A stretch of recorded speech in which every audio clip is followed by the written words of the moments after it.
నమస్తే నేను ప్రియ welcome to ఏజే news.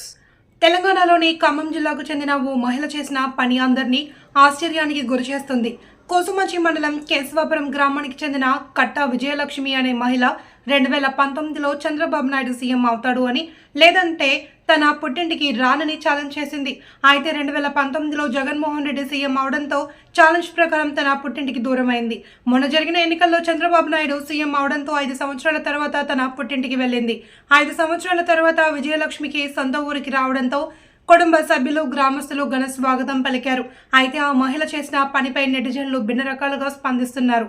మీరేం చెప్పాలనుకుంటున్నారో కింద కామెంట్ రూపంలో తెలియజేయండి.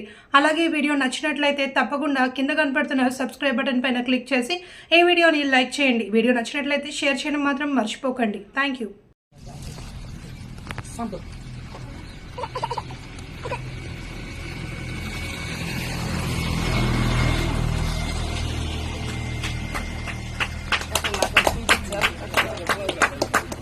చూడండి ఒకసారి.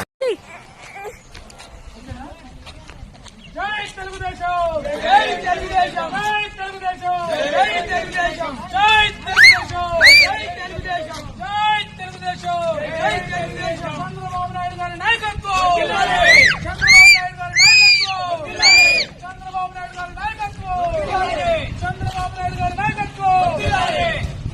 జై బాబు, జై జై బాబు, జై బాబు, జై జై బాబు, జై బాబు, జై జై బాబు, జై బాబు, జై జై బాబు.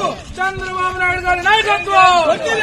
ఎన్టీఆర్, ఎన్టీఆర్, ఎన్టీఆర్, జోహార్లు, జోహార్లు, జోహార్లు. నారా చంద్రబాబు నాయుడు గారి నాయకత్వం. చంద్రబాబు నాయుడు గారి నాయకత్వం. జై బాలయ్య, జై బాలయ్య, జై బాలయ్య.